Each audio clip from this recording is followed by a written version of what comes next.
Dan kemarin bro, Ya. ketika semua orang bearish dengan kripto, ya Trump itu ya kita juga nggak expect ya, balik lagi market nggak ada yang bisa prediksi. Setuju. Kita tahu kira-kira emang di Mei ya dia ngomongnya bahwa dia akan Deadline terakhir. tapi kita nggak tahu kapan dia akan nge-tweet yang keluar dari tangannya set gitu kan di Bener. truth sosialnya dia keluarin bahwa yang pertama bikin kaget dunia kripto bro. Jadi yang pertama Bitcoin Maxi pada marahan. Dia bilang Iya, kan protes strategic semua. reserve-nya XRP, Solana sama Cardano yang bikin orang kaget. Tapi Cardano pun risetnya kita udah bikin Yes. dari Desember ya.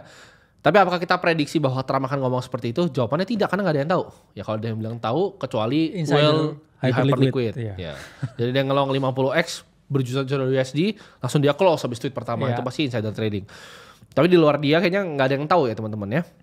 Nggak ada yang tahu, kita juga nggak tahu. Karena kalau kita tahu kita pasti pasang posisi yang demikian. Tapi itu mungkin menjadi fantasi kebanyakan orang. Ya. Selalu kan orang berpikir, wah tiba-tiba Bitcoin ngepam nih. Gimana kalau saya pasang 100x ya? Ya jangan. Semua teman-teman. portofolio saya. Jangan. Itu hanya kejadian di dunia ketika kamu insider ya. Itu pun insider Ya. satu ya. Paling Tapi itu bukan posisi paling besarnya dia pasti juga kan. ya itu mungkin Barron Trump juga. Ya, atau anaknya atau siapa. Anaknya. Jadi kayak gak perlu bro berfantasi yang berlebihan. Betul. Karena in the short run ya, market itu kan random pergerakannya Ya. sebenarnya.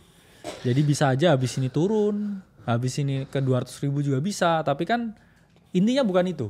Ya. Intinya dengan segala data dan informasi ini kita harus ambil decision ini gimana. Betul. Karena kalau kita ngomongin kemana ya bisa turun, bisa naik Betul. ya.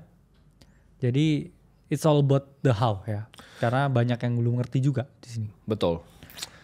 Ini ada yang nanya, Cek, dari mana lu tahu banyak tentang finance? Jadi kalau kalian mau belajar tentang dunia market, dunia finance, kayaknya nggak ada yang lebih bagus dibanding praktek bro. Ya setuju. Ya, pertama praktek dulu, kedua belajar. Jadi itu yang kita selalu lakukan, kita selalu nyemplung dulu. Tapi alangkah baiknya kegagalan yang kita udah lakukan di market selama ya dekade lebih ya, Ya. itu kalian nggak lakukan gitu. Kalian belajar dulu, lalu kalian baru nyemplung. Karena ya di financial market tuh nggak bisa kayak, kan ada yang bilang ini adalah sebuah game matematika. Menurut gua nggak juga bro. Dimana market ini agak mirip gini, contohnya seperti alokasi portofolio. Yes. Itu tidak ada rumus yang pasti. Setuju. Mau lu ngomong modern portfolio teori dari Markowitz itu nggak baku bro. Maksudnya gini, Ya. memang bisa diuji, tapi bukan berarti itu yang paling benar, karena semua orang punya cara untuk kelola portofolio sendiri. Jadi Yes. ada semacam seni di sana. Gimana? Lu setuju nggak? Jadi investing itu dan trading itu ada gabungan antara science dan juga artnya. Ada Yes. ada seninya di sana. Nggak bisa kalian melulu pakai angka untuk ngitung sesuatu. Ya. Gimana menurut lu bro? Setuju. Dan memang faktor dari manusianya itu yang paling berpengaruh. Ya. Misalkan ya kayak saya sama Bro Timothy udah beda. Betul. Ya. Bro Timothy ini lebih risk taker. Ya. Betul. Saya cenderung lebih risk averse. Karena apa ya? Mungkin karena umurnya beda. Betul. Status sosialnya beda. Betul. Pendidikannya beda. Tapi apakah itu berarti ya kita jago atau enggaknya perspektif kan? Sebenarnya. Betul. Jadi memang mungkin ya saya pribadi nyamannya dengan persentase sekian banyak. Betul. Ya, kalau dia mungkin 90. Nah, tapi ini ada kan riset, beda. ada risetnya bro. Makin Iya. dalam pengetahuan seseorang di dunia capital market, Iya. resikonya makin tinggi. Itu risetnya memang begitu. Jadi Yes. kalau lebih dalam, kalian akan jadi lebih tinggi. Tapi balik lagi nih teman-teman. Ya, Mungkin untuk menurut dia tuh dia konservatif. Tapi kalau misalnya lu ngomong Orang kayak ke fund normal, manager normal, iya. itu autis. benar. Jadi sebenarnya kalian harus take it with a grain of salt kalau dia bilang dia konservatif. Ya, Konservatif di kripto. Di Digen. Di Digen aset, kripto ya. Konservatif di Jadi gua nggak tahu nih konservatif Iya. mana. Kalau secara portofolio waktu itu ya zaman yang dia masih main dia ngambil wave-nya meme coin. Gua itu sebenarnya secara alokasi lebih konservatif. Yes. Itu menurut dia. Jadi di dunia kriptonya ini ya. Bro Kakak ini orang yang konservatif. Tapi kalau kita ngomong di dunia finance, ini mentok kanan dia sebenarnya. Dia mentok kanan. Oh iya, pasti. Dengan hartanya misal di USDT dan di kripto itu sebenarnya mentok kanan bro. Karena kalau orang finance tradisional itu pasti akan lebih simpan USD dibanding USDT. Yes. Karena dia ngeliat ada resiko pasti di tetanya. Kalau Bro Kakak kan dia suka lebih cepat bisa masuk keluar DEX segala macam. Ya. Jadi itu untuk di kriptonya mungkin dia konservatif, maksudnya dengan nggak pakai leverage dan segala macam. Tapi kalau di dunia finance secara overall sebenarnya Tetap ekstrim juga. ekstrim. Spektrumnya tinggi ya. Iya. Dimana dalam waktu ya 1-2 hari saya bisa kayak lihat 2 digit persen Betul. swing di total kekayaan saya itu juga ekstrim, bro. Betul. Dalam Sebenarnya waktu 2-3 hari bisa naik 10-20% juga ekstrim. sehari naik turun 10-20% tuh di modern portfolio theory itu extreme volatility. Yes. Ekstrim ya. Jadi kayak teman-teman bisa ngeliat drawdown nih. Misalnya kayak harta kita sehari itu bisa turun 200 M gitu. Ya. Itu buat orang finance biasa itu ekstrim. Wah, kencing di celana. Kencing pipis-pipis di celana. Tapi kita lama-lama udah terbiasa. Bener. Awal sih ketika itu agak pipis juga sedikit di celana. Iya, Tapi pipis, iya. ketika sudah terbiasa ya Pakai pampers. pakai pampers lah gitu. Kalau pipis pakai pampers. Nah kita akan lihat Bitcoin bro. Bitcoin mengalami price action yang lumayan ketika kemarin Trump announce di truth socialnya, dan menurut lu bagaimana? Kan ini kan kita berita sempat keluarin di Aceh juga. Sekarang di level 91.959. Gimana bro? Ini kalau kita lihat pure ya bro, weekly chart. Ini satu kata sebenarnya, hanya satu kata, wild, liar. Karena ini price action yang menjebak dua-duanya, antara bull atau bear sama-sama kacau nih. Ya.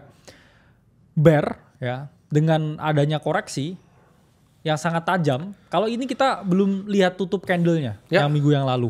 Ini kalau full body ke bawah, orang mikirnya bahkan ini bisa sampai ke 50.000 lagi. Ya, sehingga apa? Ya orang yang punya mindset bear, ini mereka pasti mikir nunggu saya nggak beli kemarin. Nunggu konfirmasi. Ada yang bilang nunggu turun lagi. Kemarin gue bikin borong Bitcoin bro.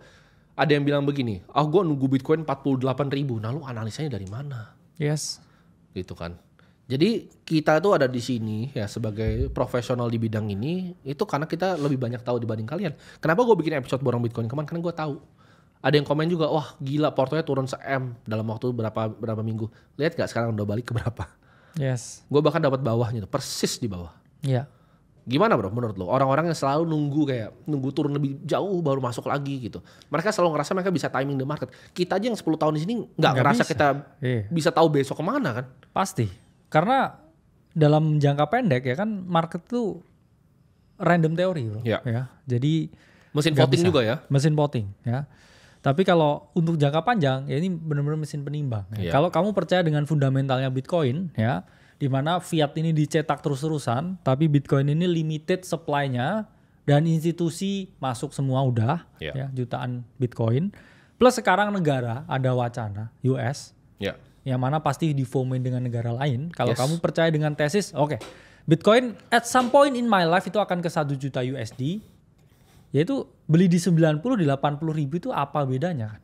Ya, setuju. 83 ribu nunggu. Saya maunya beli di 81.500 itu kan bedanya? Iya, itu kan ini retail bro. Retail selalu terjebak di dalam bias angka saya bilangnya. Ketika mereka mikir, oke, saya gambar support di sini, gak ada yang peduli sama supportmu. Gambarmu tuh gak ada yang peduli, belum tentu ke gambarmu juga kan. Bener. Dan gambarmu belum tentu benar juga kan. Gini, kamu gambar support pun gambarmu belum tentu benar kan. Dan support tuh kan ada banyak. Bisa aja saya bilang di sini, oh ini support, ya support. Tapi ini juga support di 80 ribu. Iya, benar. Di 70 ribu support juga. Ya. Di 50 ribu support juga. Tapi pertanyaan support yang mana? Yang akan hit Bitcoin? Jawabannya gak ada yang tahu. Betul. Ya. Tapi kalau ya taunya gimana? Ya ini sekarang ini support saya beli. Tapi kalau turun ke 80 ribu itu support lagi nggak? Support lagi. Berarti beli lagi. Kalau ke 60 ribu beli lagi nggak? Beli lagi. Lah kok punya duit terus? Jawabannya. Ya jawabannya kamu jangan sekali beli itu satu waktu. Punya uang 100 juta langsung 100 juta di 90 ribu. Ya kalau itu kemarin dapat volatility yang turun 17% seminggu ya langsung wah close. Kencing dia. Close terus, akhirnya sekarang naik beli lagi. Psikologinya gini ya kan. Dia jebret FOMO jebret 100 juta kan. Iya. Diskon tuh 20% dari portonya. Oh, jual. 79 ribu ini bakal ke 40 ribu. Jual. Terus 91 ini beli lagi nih. Nah ini udah mau balik nih. Beli dia. Ya. Udah rugi 20% dia. Turun dikit lagi. Beli lagi. Udah bagusnya gak usah di market ini. Benar. Lu gak mau dengerin kita, gak mau belajar, mending gak usah di market.